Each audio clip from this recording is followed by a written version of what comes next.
और अब बात भारत में जारी G20 बैठकों की।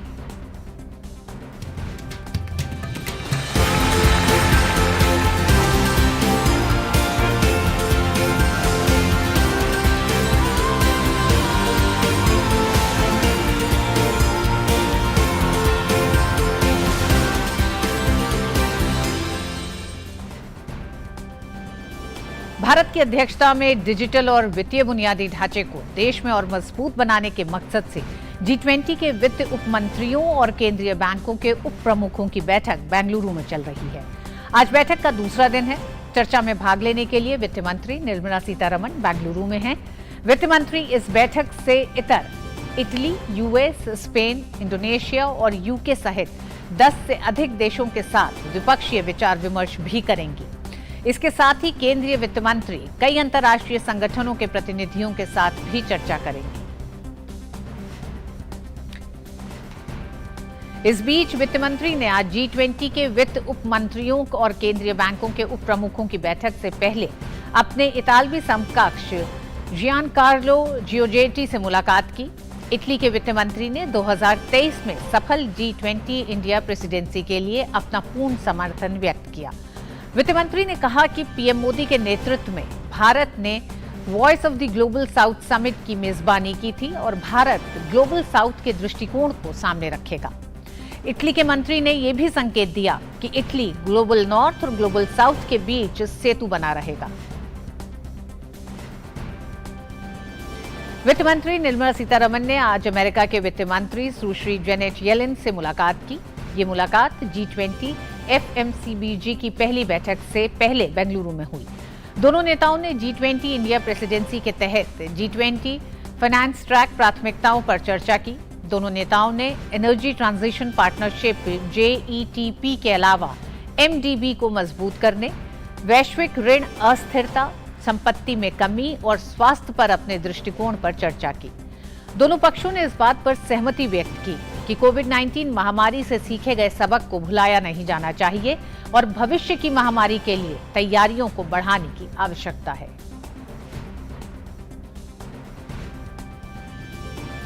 और G20 की बैठकों के सिलसिले में संस्कृति और विदेश राज्य मंत्री मीनाक्षी लेखी और सामाजिक न्याय मंत्री वीरेंद्र कुमार ने खजुराहो में G20 संस्कृति कार्य समूह की बैठक का औपचारिक शुभारंभ किया।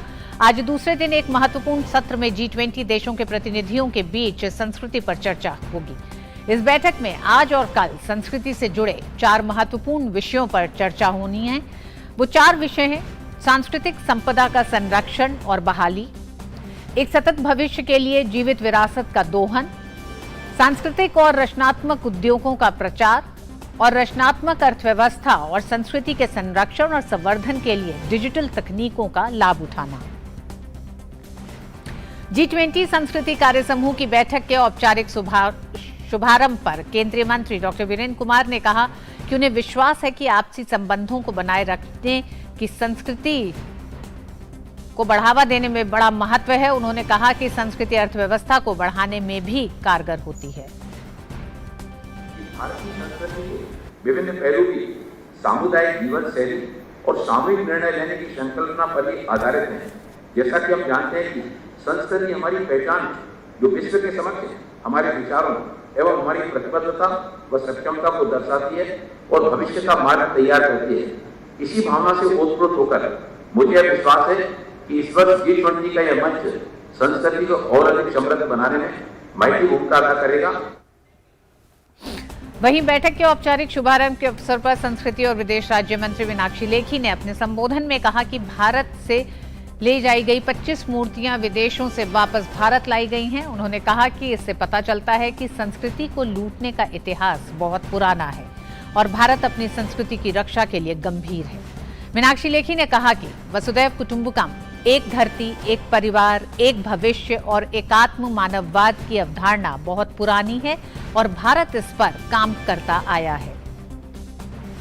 One earth, one family and one future. Vasudev Kutumbakam, the whole world is one big family. These are the Indian value systems. 2 typical thoughts. One being Antyodaya, let no one be left behind.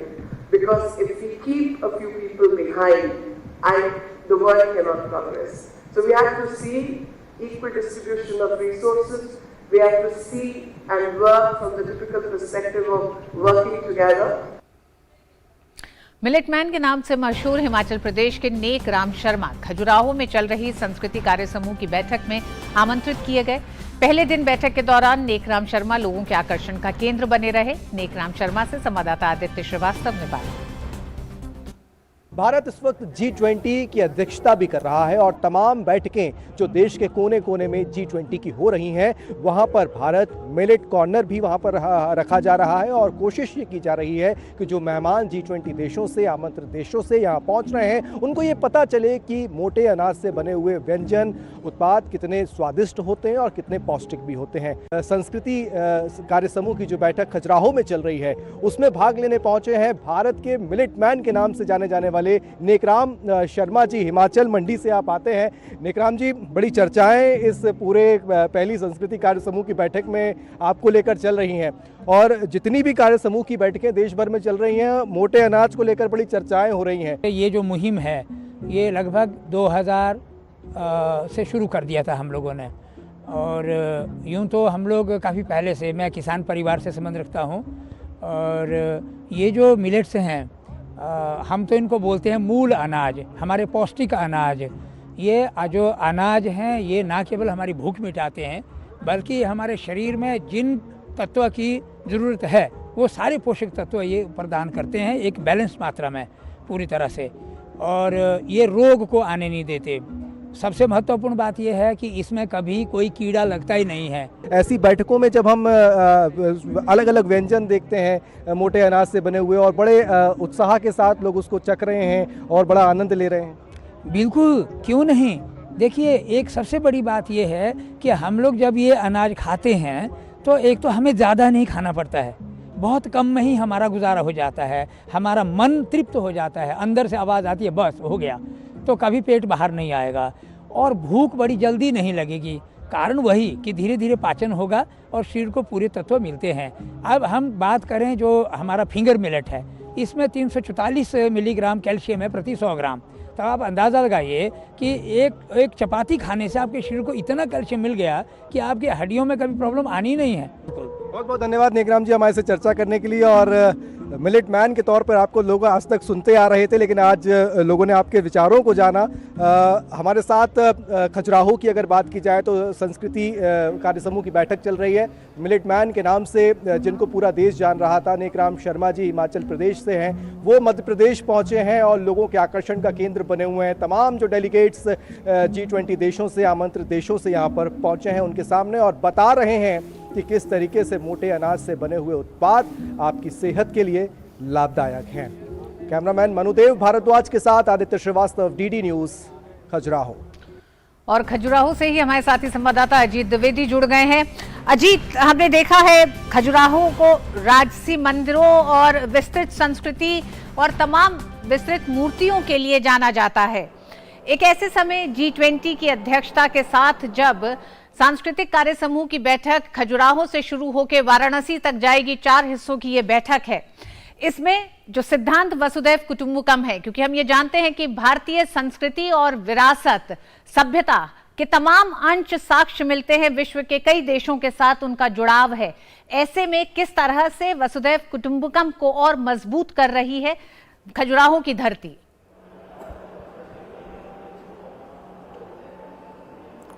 बिल्कुल, तो देखिए, अगर खजुराहो की बात की जाए तो खजुराहो पुराने समय से संस्कृति का प्रमुख केंद्र रहा है और यहाँ पर देखिए हम कह सकते हैं कि एक ब्रांड एम्बेसडर के रूप में विश्व स्तर पर जो है खजुराहो रिप्रेजेंट करता रहा है देश को, प्रदेश को। और यहाँ पर जो चंदेल राजाओं द्वारा जो बनवाए गए मंदिर हैं, जो कि अपनी विशेष खासियत के लिए पूरे दुनिया भर में जाने जाते हैं, करीब ये 950 से लेकर 1050 शताब्दी के ये बने हुए हैं। और यहाँ पर देखिए इसको देखने के लिए दुनिया भर से लोग आते हैं। और जब कल्चरल वर्किंग ग्रुप की जब यहाँ बैठक हो रही है तो जो डेलीगेट्स यहाँ पर आए हैं वो भी अभी कुछ देर बाद इन मंदिरों का दीदार करने वो जाएंगे और समझेंगे कि भारत की जो संस्कृति है वो कितनी पुरानी है, भारत का जो वैभव है, सांस्कृतिक वैभव है, वो कितना पुराना है। एक बात मैं आपको बताना चाहूँगा कि जब मीटिंग जब शुरुआत हुई तो संस्कृति और विदेश राज्य मंत्री मीनाक्षी लेखी ने विशेष तौर पर जिक्र किया कि हमारी जो संस्कृति है वो कितनी पुरातन है। उन्होंने हड़प्पा काल की जो एक मूर्ति है डांसिंग गर्ल की, उसका उन्होंने एग्जाम्पल दिया और साथ ही जो यूएस में जो एक मूर्ति है फियरलेस गर्ल की, उसका उन्होंने कंपैरेटिव एग्जाम्पल दिया कि जो आप कॉन्सेप्ट आज ला रहे हैं वो हमारे देश में हड़प्पा काल से यानी कि आज से ईसा पूर्व से हमारे देश में है और ये चीज को हमें संजोकर बचा के रखना है और ये परंपरा को आगे बढ़ाना है। देखिए खासतौर पर बातें जो हो रही है वो हो रही है कि किस तरीके से हम जो हमारी सांस्कृतिक धरोहरें हैं उनको हम किस तरीके से प्रिजर्व करें, किस तरीके से उसको हम संरक्षण करें। और ये सिर्फ भारत ही नहीं, वैश्विक स्तर पर जो देश हैं G20 के जो देश हैं वो किस तरीके से आपस में मिलकर जो है वैश्विक संपदा है, जो संस्कृति है, उसका किस तरीके से अच्छे तरीके से उसका उपयोग कर सकते हैं, उसका संरक्षण कर सकते हैं, इस पर खास तौर पे बात की जा रही है। बड़ी बात एक और है कि जिस तरीके से पिछले हमने कुछ वर्षों में देखा है कि जो वैश्विक संपदा का जो है वो अवैध रूप से एक देश से दूसरे देश में ले जाई गई है, उनको वापस लाना अपने मूल देश में, ये भी एक प्रमुख एजेंडा आज की बैठक का है कि किस तरीके से हम जो हमारी वैश्विक संपदा रही है उसको हम वापस लेकर आए। और पिछले कुछ वर्षों में सरकार के प्रयास से अगर हम बात करें तो 2014 से लेकर अभी तक 250 से ज़्यादा ऐसी जो पुरातन संपदाएं हैं हमारे देश में वापस आ गई हैं और उन्हीं में से कुछ को 25 को यहाँ पर एग्जीबिशन के लिए यहाँ पर रखा गया है, जहाँ पर के लोग बड़ी संख्या में आ रहे हैं और उसको देख रहे हैं, जो कि आकर्षण का प्रमुख केंद्र यहाँ पर बना हुआ है। इसके अलावा देखिए सांस्कृतिक रूप से बहुत वैभवशाली जो इतिहास रहा है देश का, उसको यहाँ पर प्रेजेंट किया जा रहा है। साथ ही कोशिश की जा रही है कि तकनीक का उपयोग करके किस तरीके से हम अपनी सांस्कृतिक धरोहर जो है उसको संरक्षित करें और सांस्कृतिक आदान प्रदान जो है किस तरीके से इन देशों के बीच में हो, उस पर खास तौर पर ध्यान दिया जा रहा है। और कोशिश की जा रही है कि जो देश जहां पर कि अभी बहुत ज़्यादा प्रयास नहीं हुए हैं संस्कृति को संरक्षित करने का या सांस्कृतिक धरोहर जो है उनको संरक्षित करने का, वहां पर भी जो ये कोशिश की जा रही है कि दूसरे देश जो कि इसमें काफ़ी आगे हैं, काफ़ी अच्छा काम कर रहे हैं, वो उन देशों को गाइड करें, उनको मार्गदर्शन करें, उनका सहयोग करें। और साथ ही वहाँ पर भी जो वैश्विक स्तर पर जो संस्कृति है, जो वहाँ की सभ्यता है, जो वहाँ के मोन्यूमेंट्स हैं जो कि संरक्षित किए जाने चाहिए या उनका अंतर्राष्ट्रीय स्तर पर बहुत महत्व है, उनको किया जाए और ऐसे देश जो है आपस में एक कोऑर्डिनेशन करके, एक सहयोग करके जो है वो आगे बढ़ें। साथ ही तकनीक का उपयोग किस तरीके से किया जा सकता है संरक्षण को लेकर, प्रिजर्वेशन को लेकर, और किस तरीके से जो एक बड़ा एक देखिए संस्कृति और कला का एक बड़ा एक बाजार भी है, एक बड़ा इससे जीडीपी जुड़ी हुई है, लोगों के रोजगार जुड़े हुए हैं, तो इसको किस तरीके से आगे बढ़ाया जाए, किस तरीके से जो लोग हैं वो और ज़्यादा इसको ग्रोथ के रूप में आगे लेकर चलें और किस तरीके से लोगों को और जोड़ा जाए। और इसको देखिए एक रोजगार का बड़ा एक माध्यम भी है संस्कृति और कला के क्षेत्र में, जो तमाम हम देखते हैं कि एक अपना एक मार्केट है, उसकी एक इकोनॉमी है, तो उसको किस तरीके से G20 के देश जो है आपस में मिलकर उसको साझा रूप में आगे बढ़ सकते हैं एक दूसरे का सहयोग करने के साथ साथ। तो ये तमाम मुद्दे जो हैं आज यहाँ डिस्कस हो रहे हैं और कोशिश की जाएगी कि एक आम सहमति बने और संस्कृति के क्षेत्र में, कला के क्षेत्र में जो है आगे चलकर जो है एक वैश्विक स्तर पर इस पर आगे सभी देश जो हैं वो मिलकर काम करें। बहुत बहुत धन्यवाद अजीत, विस्तार से तमाम उन विषयों के बारे में जिक्र करना कि जो आज संस्कृति कार्य समूह की बैठकों में जिन विषयों पर चर्चा होनी है।